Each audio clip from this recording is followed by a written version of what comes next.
ተወዳጁ ድምጻዊ ጎሳዬ ተስፋዬ ከሰሞኑ በሀገር እንግሊዝ የነበረውን ስራ አጠናቆ ወደ ሀገር ቤት ሲመለስ የጤና እክል ገጥሞት በዊልቸር መግባቱን በግል የማህበራዊ ትስስር ገጹ ላይ ለጥፏል። ጎሳዬ ተስፋዬን ምንድነው የገጠመው? ከዚህ ጉዳይ ጋር ተያይዞ በጣም ብዙ አድናቂዎቹ ድንጋጤ ተፈጥሮባቸዋል። ጎሳዬ ስለ ሁኔታው በማህበራዊ ሚዲያው ላይ ያጋራውን ጉዳይ በተመለከተ አብራችሁን ከቆያችሁ በዝርዝር የምንነግራችሁ ጉዳይ ይሆናል።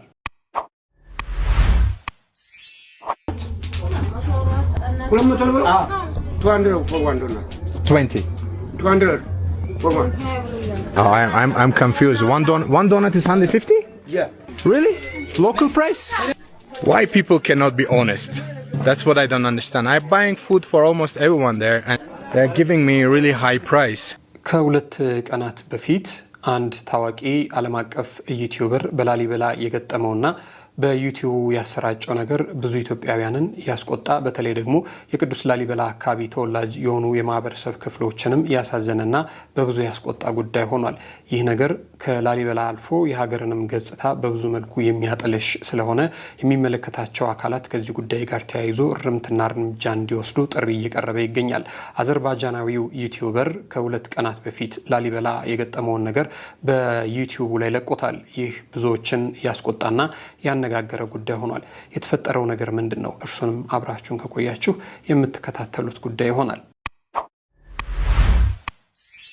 ሌላ መልኩ ሰሞኑን ከሰማናቸው የወንጀል ታሪኮች መካከል የ15 ዓመት ታዳጊን ለመድፈር ሙከራ በማድረግ መካከል እናቲቱ ደርሳ ልታስጥለው ትሞክራለች። ታዲያ እናቲቱን እጅግ በጣም ባልተገባ መልኩ ከገደለ በኋላ ልጅቷን ጠልፎ እንዲሁ ጾታዊ ጥቃት ያደረሰባት ግለሰብ በሞት ስለመቀጣቱ ሰምተናል። ይህንንም ጉዳይ አብራችሁን ከቆያችሁ የምንነግራችሁ ጉዳይ ይሆናል። ሰላም ጤና ይስጥልን። የምንወዳችሁና የምናከብራችሁ የጊዜ ሚዲያ ቤተሰቦች እንዴት አላችሁ? በያላችሁበት የዓለም ጫፍ በያላችሁበት የሀገር ጥግ ሁሉ ሰላም፣ ፍቅር፣ ጤና ትሆኑ ዘንድ ዘወትር ምኞታችን ነው። ኤልያስ ደግነት ነኝ። የምትከታተሉት ጊዜ ሚዲያ ነው። በዛሬው መሰናዷችን መግቢያችን ላይ ነገርናችሁን ጉዳዮች ባለፍ ገደም የምናደርሳችሁ ይሆናል። እስከ ፕሮግራማችን ፍጻሜ ድረስ አብራችሁን ቆዩ። ታዲያ የዛሬውን የመረጃ ሰዓታችንን ስፖንሰር ያደረገን ቴምር ፕሮፐርቲስ ነው። ቴምር ፕሮፐርቲስ እንግዲህ ኢትዮጵያ ውስጥ ቃላቸውን ጠብቀው እናደርሳለን ባሉ ሰዓት ቃል የገቡትን ቤቶች ሰርተው በማድረስ ከሚታወቁ የሪል ስቴት አልሚዎች መካከል አንዱና ቀዳሚው ነው። ታዲያውንም በመሀል ከተማ አዲሱ ቤተመንግስት ጫካ ፕሮጀክት አካባቢ ለኑሮ ምቹ የሆኑ ቤቶችን ሰርቶ በማጠናቀቅ እርሶን እየጠበቀ ይገኛል። ቴምር ፕሮፐርቲስ የዛሬው አጋራችን ስለሆነ እጅግ በጣም ከልብ አድርገን እናመሰግናለን። ጠዋት ከእንቅልፎ ሲነቁ ድንቅ የአዋፋት ዝማሬ የሚሰሙበትና ጤናማ አየር የተነፈሱ በሚኖሩበት አዲሱ ቤተመንግስት ጫካ ፕሮጀክት አቅራቢያ አፓርትመንት ቤቶችን በልዩ አከፋፈል ለሽያጭ አቅርበናል። በአንዴ ለምትከፍሉ ስቱዲዮ 2.7 ሚሊዮን፣ ባለ 1 መኝታ 4.8 ሚሊዮን ብር፣ ባለ 2 መኝታ 7.3 ሚሊዮን ብር እንዲሁም ባለ 3 መኝታ 9.7 ሚሊዮን ብር ብቻ በአንዴ መክፈል ለማትችሉ ሁለት የክፍያ አማራጮችን ይዘን ቀርበናል። የመጀመሪያው 20% ቅድመ ክፍያ በመክፈል ቀሪውን ያለ ወለድና ያለ ዋጋ ጭማሪ መክፈል ይችላሉ። ሁለተኛው 40% ቅድመ ክፍያ ከፍለው 60% ቤቱን ሲረከቡ መክፈል ይችላሉ። በተጨማሪም ለቢሮና ለንግድ የሚሆኑ የንግድ ሱቆችን ሳር ቤት፣ ቡልጋሪያና ፒያሳ ለሽያጭ አቅርበናል። ውጭ ሀገር ለምትኖሩ ደንበኞች ወኪል ሳያስፈልጎት ውሎን በዲኤችኤል ያሉበት ድረስ እንልካለን። ለበለጠ መረጃ በ0991 81 12 91 ሃሎ ይበሉን። ቴምር ፕሮፐርቲስ የህልሞ ማረፊያ። ወደ ቀዳሚው ርዕሰ ጉዳያችን ስንመለስ እንግዲህ እጅግ በጣም ብዙዎቻቸው የምትወዱት የምታደንቁት ድምጻዊ ጎሳዬ ተስፋዬ ከሰሞኑ በሀገር እንግሊዝ መሰናዶ ነበረው። ታዲያ እዛ ያለውን ኮንሰርት እዛ ያለውን ስራ ጨርሶ ወደ ሀገር ቤት ሲመለስ ዛሬ ማለዳውን በግል የትስስር ገጹ ላይ እንዳሰፈረው ከሆነ በዊልቸር ወደ ሀገር የገባው ሲል እዚህ ላይ የምትመለከቱትን ፎቶ አጋርቷል። ይህንን ጉዳይ እንንገራችሁ ብለን ነው። የኢትዮጵያ ዘመናዊ ሙዚቃን በልዩ ድምጽ በጥልቅ ዜማዎቹና በስሜት የተሞሉ ግጥሞቹ የቀረጸው ታላቁ ድምጻዊ ጎሳዬ ተስፋዬ በቅርቡ ከእንግሊዝ ወደ ኢትዮጵያ ሲመለስ በዊልቸር መታየቱ በሺዎች የሚቆጠሩ አድናቂዎቹን አሳስቧል። ጎሳዬ ተስፋዬ በእንግሊዝ ያካሄደውን የሙዚቃ ኮንሰርት በተሳካ ሁኔታ ከጨረሰ በኋላ ወደ አዲስ አበባ ቦሌ ዓለም አቀፍ አየር ማረፊያ ተመልሷል። ነገር ግን አድናቂዎቹ ያልጠበቁትን ሁኔታ አይተዋል። ድምፃዊው በዊልቸር ላይ ተቀምጦ መታየቱ ብዙዎችን አስደንግጧል። ከዚህ በኋላ ጎሳዬ በይፋዊ የፌስቡክ ገጹ አጭር ነገር ግን ደግሞ ብዙ ትርጉም ያለውን መልእክት አስተላልፏል። ታመም የገባው ስለ ሁሉ ግን እግዚአብሔር ይመስገን ይላል።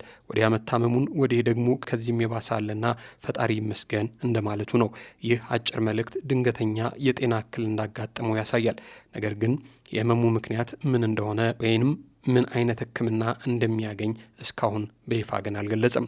በተጨማሪም የኢትዮጵያ አየር መንገድ ሰራተኞች በጉዞው ወቅት ያሳዩትን የሙያዊ ክብርና ትህትና በማመስገን ከአንድ የአየር መንገድ ሰራተኛ ጋር ሆኖ በዊልቸር ላይ ተቀምጦ የሚያሳየውን ፎቶ ካጋራ በኋላ በአድናቂዎቹ ዘንድ ከፍተኛ መደናገጥ የፈጠረ ክስተት ሆኗል። ጎሳዬ ተስፋዬ በኢትዮጵያ የዘመናዊ ሙዚቃ ታሪክ ውስጥ ከታላላቅ አርቲስቶች መካከል እጅግ ቁጥብና ለትዳሩና ለቤተሰቡ ታማኝ መልካም ባልም መልካም አባትም እንደሆነ የቅርብ ሰዎቹ በብዙ የሚመሰክሩለት ጉምቱና ጨዋ የኪነ ጥበብ ሰው ነው። ከረጅም ዓመታት በላይ በሙዚቃ ዘርፍ በመቆየት በፍቅር፣ በሀገር ፍቅር፣ በሕይወትና በማህበራዊ ጉዳዮች ዙሪያ ያቀረባቸው ዜማዎች የብዙ ትውልዶችን ልብ የነካና መቼም አይረሴ ያደረገው ጉዳይ ሆኗል። በመድረክ ላይ የሚያሳየው ብቃት፣ የድምፁ ጥራትና ከአድናቂዎቹ ጋር ያለው ቅርበት በሙዚቃ ዓለም ልዩ ቦታ እንዲይዝም አድርጎታል። የድምፃዊ ፎቶ በማህበራዊ ሚዲያ ከተሰራጨ በኋላ ብዙ ሰዎች የጤንነቱን ሁኔታ በመጠየቅ የፈጣሪ ምሕረትና ፈጣን ማገገምም ተመኝተውለታል። ጎሳዬ ታምሜ የገባሁ ብሎ የለጠፈው ፎቶ ተከትሎ ከ20 ሺህ በላይ የሚሆኑ አድናቂዎቹ እጅግ በአጭር ሰዓታት ውስጥ ፈጣሪ ጨርሶ ይማረህ የሚሉና መሰል የድህነት ምኞቶችንም እየገለጹለት ይገኛሉ። ይህንን ተከትሎም ጥቂት አድናቂዎቹም ጎሳዬ ያስተላለፈውን መልእክት ተከትሎ እስካሁን ድረስ የህመሙ ምክንያት ምን እንደሆነ በዝርዝር በይፋ ስላልተገለጸ ሀሳብ እንደገባቸውና ቶሎ ቶሎ ብሎ የሕክምና ውጤቱን በተመለከተ ለህዝብ እንዲያደርስ አሳስበዋል። ያ ካልሆነ ግን በብዙ መልኩ ወደቀ ሲባል ተሰበረ የሚሉ አንዳንድ ዋልጌ ማህበራዊ ሚዲያ ተጠቃሚዎች የውሸት መረጃ በማሰራጨት አድናቂዎቹን ሊያስጨንቁ ስለሚችሉ ትክክለኛ መረጃ በቶሎ እንዲያደርሳቸው እያሳሰቡ ይገኛሉ። በዚህ አጋጣሚ ጊዜ ሚዲያ ለአንጋፋው ድምፃዊ ጎሳዬ ተስፋዬ ፈጣን ማገገምን፣ ሙሉ ጤንነትና እንዲያገግም ምኞታችን ነው። ፈጣሪ ፈውስና ሙሉ ጤንነትን ይሰጠው ዘንድ ተመኘን። ድምፃዊ ጎሳዬ ተስፋዬን ፈጣሪ ጨርሶ እንዲምረው ምኞታችን ነው። ወደ ሌላኛው ጉዳያችን እናምራ።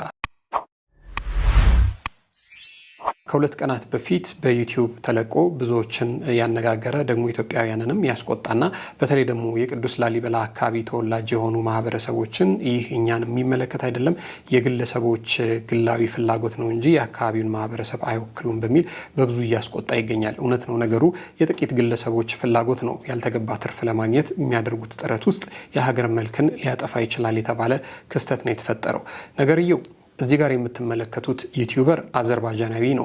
የተለያዩ የዓለማችን ክፍሎች እየሄደ የጉዞ ታሪኮችን ያደርሳል። ኢትዮጵያም ከዚህ ቀደም መጥቶ የተለያዩ ቦታዎችን ሲያስጎበኝና የኢትዮጵያን መልካም ገጽታ ሲገነባ የነበረ ነው። ከዚህ በቀደም ወደ ዶርዜም እንዲሁም ደግሞ መሀል መርካቶም በየጎዳናም ላይ እየገባ ይቀርጻል። ታዲያ ከሰሞኑ ላሊበላ ሄዶ ነበረ። ላሊበላ ሄዶ የመሆን ነገር ሲያስረዳ እንግዲህ ቁርስ ለመብላት ደሳሳ ሻይ ቤት ውስጥ ገብቶ ያልተገባ ዋጋ ተጠይቆ ስለዚህ ጉዳይ ያወራበት መንገድ የኢትዮጵያን ገጽ የሚያጠፋ ነው። በተለይ ደግሞ በጣም የብዙ ሺህ የቱሪስቶች መዳረሻ የሆነችውን ላሊበላንም ደግሞ መልክ የሚያጠለሽና የሚያጠፋ ነው በሚል ጉዳዩ መነጋገሪያ ሆኗል። እውነት ነው። ቪዲዮውን ስትመለከቱት እጅግ በጣም ያልተገባ ነገር ነው የተደረገው። ግን እስቲ ጉዳዩ ምንድን ነው? ምንድን ነበር የተፈጠረው? ምንድን ነበር የተከሰተው? እሱን ነገር እናሳያችሁ። And my meal, this is 200. Yeah. This is 200 and then one donut is 150. Something doesn't match up, but it's okay. So how much total? የሚገርመው የሆነ ያው የበላው ቁርስ አለ፣ አምባሻና ሌላ የተመገበው ቁርስ አለ። እሱኛው ግን 200 ብር ሆኖ ግን አንዱን ዶናት ያው እኛ እሱ ዶናት አለው እኛ ፓስቲ ብለን የምንጠራውን ግን 150 ብር እያሉት ነው። በጣም የማይገናኝ ዋጋ እየጠሩበት እንደሆነ እየገባው ነው። በጣም ብዙ ጊዜ ብዙ ሀገሮች ላይ እየተጓዘ የሆነ እቃ ሲገዛና ወይ ደግሞ ሲጠቀም ሁልጊዜ ካልኩሌት ያደርጋል በዶላር ያሰላውና ሂሳቡን ይሄ ማለት ይሄን ያህል ዶላር ነው፣ ስለዚህ ፌር ነው ወይ ደግሞ በጣም ውድ ነው፣ ያልተገባ ሂሳብ ተጠይቅ ያለው ምናምን ይላል። አሁንም ሲያሰላው አንዷን ፓስቲ በአማካኝ ወደ $1 አካባቢ ነው ምናምን ብሎ ነው እየሰራ ያለውና ያልተገባ ሂሳብ ነው የጠየቁት።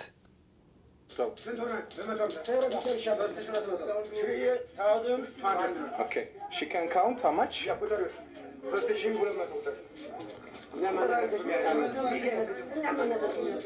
How much? 3,000? 3,000? Okay, 3,200. So we're gonna pay around $20 for 20 donuts and one meal. I think it's really foreign price. But tell me the truth, how much is one donut? 150 she said. Okay. How much is here? ቪዲዮ በደንብ ይሰማችሁ አይሰማችሁ አላውቅም። እሷ ግን ምን ትላለች? 50 ብር እኮ ነው ዋጋው፣ የሱ ብር መጥቶ ምን ይሰራልኛል እኔ እያለች እየተከራከረች ትገኛለች። አሁን ተቀበይ የሚሏት እዚህ ጋር ግራና ቀኝ የተቀመጡት ጎረምሶች ናቸው። ትርፍ ብር ውሰጂ የሚሏት። እርሷ 50 ብር እኮ ነው የሱ ብር መጥቶ ምን ይሰራልኛል 2000 ምናምን ብር እኮ ነው ምናምን እያለች ነው። 2008. No, it's not enough. You said 2,000, 3,200. Here. Okay, I paid. Now tell me the honest price. How much is one donut? One donut is now because oil is very expensive. No, but tell me, if this guy come buy one donut, how much is one donut? Yeah. Normally 100. Okay. Thank you. So you buy food from here. I buy food for you? I think there's enough money. They can give you food, okay? Okay. Thank you so much. Bye bye. Nice to meet you guys. Thank you so much. Bye bye. Thank you. Thank you. Man. Why people cannot be honest? That's what I don't understand. I'm buying food for almost everyone there, and they're giving me a really high price. $1 for a donut, it's an insane amount. That's definitely not the right amount. And we ended up spending $20 in a local place in Lalibela for 20 donuts and one meal of mine. That's like crazy. I think the donuts are much cheaper. So I'm actually gonna... So they were saying 150. It's almost like $1 for one donut. That's really too much. I will, I think, go a little bit down to try to figure out how much is the donut prices. Alright guys, we have got a donut place right here. I'm gonna try to buy one and see what's the price. Hello, hi guys. Hello, salam. I want one donut.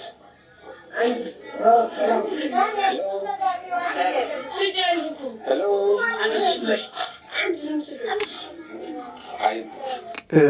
እዚህ ጋር ደግሞ በጣም የሚያሳዝነው እና ምናልባት የሚያናድደው ነገር እሱ አሁን ትክክለኛውን የፒዛውን የፓስቲውን ዋጋ ለማረጋገጥ ነው ወደ ሌላኛው ሻይ ቤት ሄደው፣ ግን ቆሞ ሄሎ እያለ እየጠራቸው አባክና እንኳ ብሎ ቀና ብሎ እንኳን የሚያናግረው ሰው የለም። በመከራ ነው። አሁን ምናልባት አንዲት ተማሪ ነች መታ 50 ብር ነው የምትለው። የቀደሙ ቤት ግን የሚያሳዝነው ነገር ጋብዟቸው ነው ያ ሁሉ ነገር የሆነው። መጀመሪያ ጋብዟቸው ነው እንግዲህ 20 ፓስቲ ብቻውን አልተጠቀምም። የ20 ፓስቲ ዋጋ ነው እንግዲህ 150 ብር ብለው የጠየቁት። 50 ብር የሆነው ቀድሞ ጋብዟቸዋል። እንደገና ደግሞ የጋበዘበትንም ነው ኤክስትራ ያስከፈሉት ማለት ነው። እዚህ ደግሞ መጥቶ ሄሎ እንዴት ናችሁ ምናምን ብሏቸው በቃ በመከራ ነው የሚያናግሩት። ወይም ምናልባት የቋንቋ ችግር ሊኖር ይችል ይሆናል። ግን ላሊበላ አካባቢ አብዛኛው ሰው በተቻለ መጠን እንግሊዝኛ ቋንቋ ለመናገር የሚሞክር ሰው ነው ያለው፣ ትልቁም ትንሹ። ምክንያቱም የቱሪስት መዳረሻ ስለሆነች ሁሉ ሰው ያቀሙን ይሞክራል። I want one donut. Hello. Hello.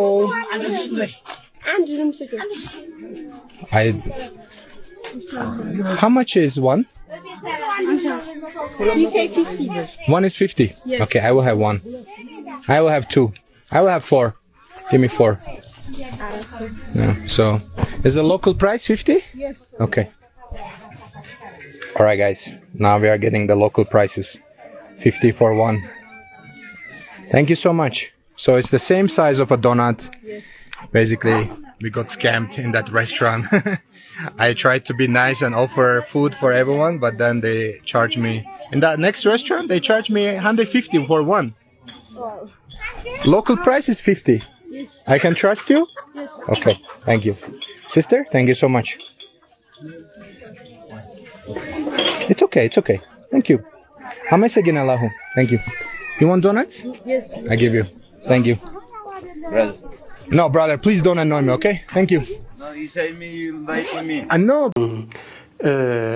እንደተመለከታችሁት ነው ነገሩ። በጣም ነው የሚያናድደው የሚያበሳጨውም፣ እንደገና ደግሞ የሀገርንም መልክ ነው የሚያጠፋው። አንደኛ መጀመሪያ ጋብዟቸዋል፣ ቤት ውስጥ ያሉትን ልጆች በሙሉ ጋብዟቸዋል። ጋብዟቸው ሂሳብ ሊከፍል ሲል ስለጋበዛቸው ማመስገን ሲገባቸው ሲሆን እንደ ባህላችን እንደ ወጋችን መሰረት ግድ የለም እኛ እንከፍላለን ነው። ግን እሱን ለማድረግ አቅሙ ጉልበቱም ስለሌላቸው ግድ የለም እሱን አያድርጉ።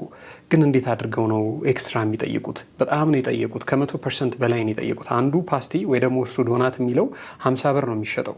እነሱ የጠየቁት ግን 150 ብር ነው። 20 ነው እንግዲህ የከፈለው። እዛ ቤት ውስጥ ላሉ ስንት እንደበሉ ባናቅም ግን ብቻ ጋብዟቸዋል። ከወጣ በኋላ ደግሞ ይሁነኝ ብሎ ነው ሂሳቡን ለማረጋገጥ ነው። እሱ ደግሞ ስራው ነው። በቃ በየሄደበት ቦታ የገጠመውን ነገር በሙሉ ማሳየት ነው የሚፈልገው። የገጠመውን ነገር ነው። እዛ ቤት ኦቨር ቻርጅ አድርገውኛል እና 50 ብር ነው ብሎ ሲጠይቃት፣ አዎ ደግሞ እንዳያቸዋት ተማሪ ነች፣ ጎበዝ ነች። በዚህ ልክ የሱንም እንግሊዝኛ አንደርስታንድ አድርጋ እነሱ ባለቤቶቹ የሚሸጡት ሰዎች ይሁነኝ ብለው ቶሎ ብለው ተነስተው እንግዳ እንደመጣ ሰው ባያስተናግዱትም እሷ ግን ኃላፊ አግዳሚ ነበረች። ተግባብታ አናገረችው።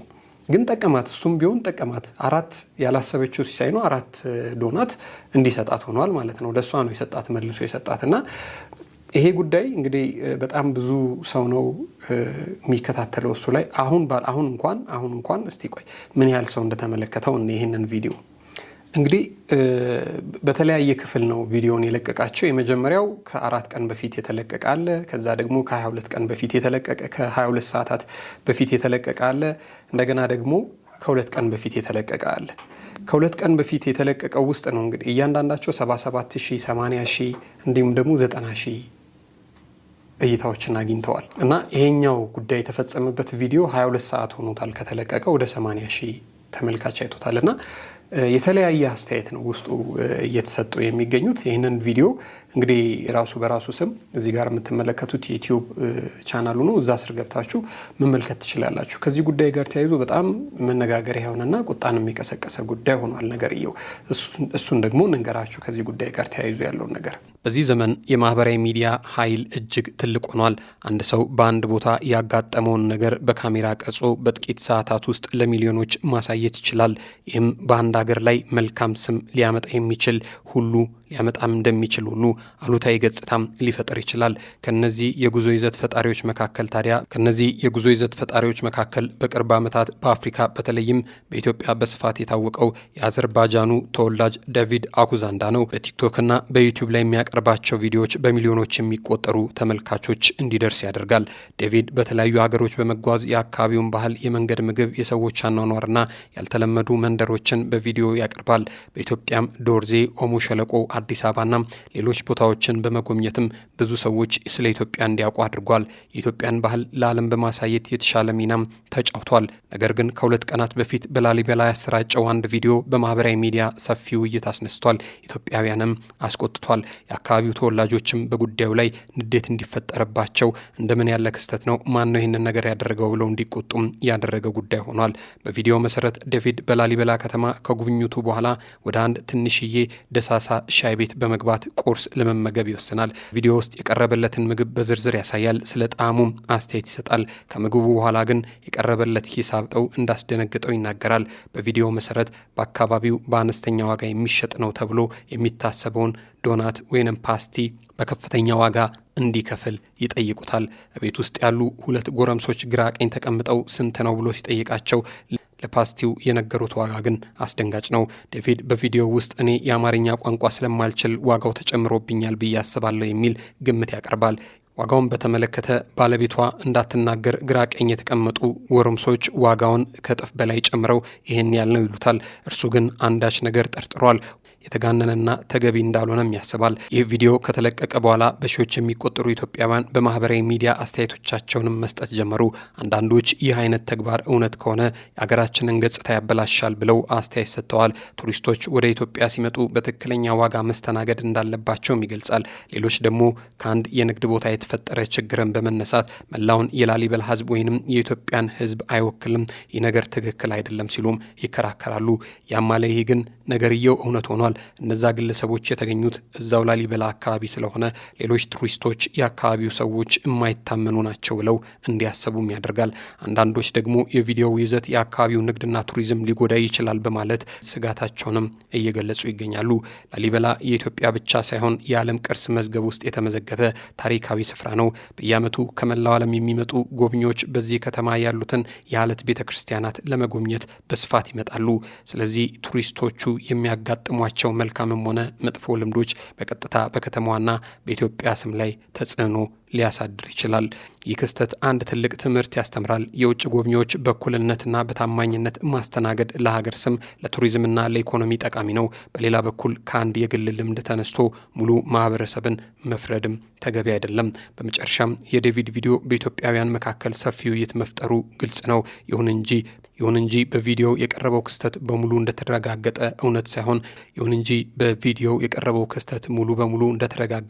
እውነት ሳይሆን የአንድ ግለሰብ ያጋጠመውን ተሞክሮ የሚያሳይና ጥቂት ሰዎች ያደረጉት ያልተገባ ነገር መሆኑን ማስታወስ ያስፈልጋል። ቱሪዝሙ ዘርፍ ስለሚጎዳ የሚመለከታቸው የአካባቢው ሰዎች እነዚህን ሰዎች በቁጥጥር ስር አውለው ጉዳዩ ላይ እርምት ሊወስዱ ይገባል የሚሉ አስተያየቶች ከግራ ከቀኝ እየተሰሙ ይገኛሉ። ጠዋት ከእንቅልፎ ሲነቁ ድንቅ የአዕዋፋት ዝማሬ የሚሰሙበትና ጤናማ አየር የተነፈሱ በሚኖሩበት አዲሱ ቤተ መንግስት ጫካ ፕሮጀክት አቅራቢያ አፓርትመንት ቤቶችን በልዩ አከፋፈል ለሽያጭ አቅርበናል። በአንዴ ለምትከፍሉ ስቱዲዮ 2.7 ሚሊዮን፣ ባለ 1 መኝታ 4.8 ሚሊዮን ብር፣ ባለ 2 መኝታ 7.3 ሚሊዮን ብር እንዲሁም ባለ 3 መኝታ 9.7 ሚሊዮን ብር ብቻ። በአንዴ መክፈል ለማትችሉ ሁለት የክፍያ አማራጮችን ይዘን ቀርበናል። የመጀመሪያው 20% ቅድመ ክፍያ በመክፈል ቀሪውን ያለ ወለድና ያለ ዋጋ ጭማሪ መክፈል ይችላሉ። ሁለተኛው 40% ቅድመ ክፍያ ከፍለው 60% ቤቱን ሲረከቡ መክፈል ይችላሉ። በተጨማሪም ለቢሮና ለንግድ የሚሆኑ የንግድ ሱቆችን ሳር ቤት፣ ቡልጋሪያና ፒያሳ ለሽያጭ አቅርበናል። ውጭ ሀገር ለምትኖሩ ደንበኞች ወኪል ሳያስፈልጎት ውሎን በዲኤችኤል ያሉበት ድረስ እንልካለን። ለበለጠ መረጃ በ0991 81 12 91 ሃሎ ይበሉን። ቴምር ፕሮፐርቲስ የህልሞ ማረፊያ። ወደ ሌላኛው ጉዳያችን ስንመለስ ሰሞኑን ከተፈጸሙ የወንጀል ታሪኮች መካከል እጅግ በጣም አሳዛኝም አሰቃቂም እየተባለው ይሄ ግለሰብ የፈጠረው ጉዳይ ነው። ነገርየው እንግዲህ የ15 ዓመት ታዳጊ ልጅ ጥቃት ለማድረስ ሲሞክር እናቲቱ ደርሳ ትመጣለች። ልጅ እናት ነችና ልጇን ልታስጥል ይዟት ወደ ሄደበት ቦታ ስትጠጋ ነገርየው ግን እንደጠበቀችው ሆኖ አይደለም የተገኘው። ግለሰቡ እናቲቱን 3 ቦታ በጩቤ ይወጋና ህይወቷን ይነጥቃታል። ከዛ በኋላ ልጅቱን ይዞ ሄድና አካላዊ ጾታዊ ጥቃት ያደርስባታል። ይህንን ጉዳይ በተመለከተ እንንገራቸው ብለን ነው።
ጠዋት ከእንቅልፎ ሲነቁ ድንቅ የአዕዋፋት ዝማሬ የሚሰሙበትና ጤናማ አየር የተነፈሱ በሚኖሩበት አዲሱ ቤተ መንግስት ጫካ ፕሮጀክት አቅራቢያ አፓርትመንት ቤቶችን በልዩ አከፋፈል ለሽያጭ አቅርበናል። በአንዴ ለምትከፍሉ ስቱዲዮ 2.7 ሚሊዮን፣ ባለ 1 መኝታ 4.8 ሚሊዮን ብር፣ ባለ 2 መኝታ 7.3 ሚሊዮን ብር እንዲሁም ባለ 3 መኝታ 9.7 ሚሊዮን ብር ብቻ። በአንዴ መክፈል ለማትችሉ ሁለት የክፍያ አማራጮችን ይዘን ቀርበናል። የመጀመሪያው 20% ቅድመ ክፍያ በመክፈል ቀሪውን ያለ ወለድና ያለ ዋጋ ጭማሪ መክፈል ይችላሉ። ሁለተኛው 40% ቅድመ ክፍያ ከፍለው 60% ቤቱን ሲረከቡ መክፈል ይችላሉ። በተጨማሪም ለቢሮና ለንግድ የሚሆኑ የንግድ ሱቆችን ሳር ቤት፣ ቡልጋሪያና ፒያሳ ለሽያጭ አቅርበናል። ውጭ ሀገር ለምትኖሩ ደንበኞች ወኪል ሳያስፈልጎት ውሎን በዲኤችኤል ያሉበት ድረስ እንልካለን። ለበለጠ መረጃ በ0991 81 12 91 ሃሎ ይበሉን። ቴምር ፕሮፐርቲስ የህልሞ ማረፊያ።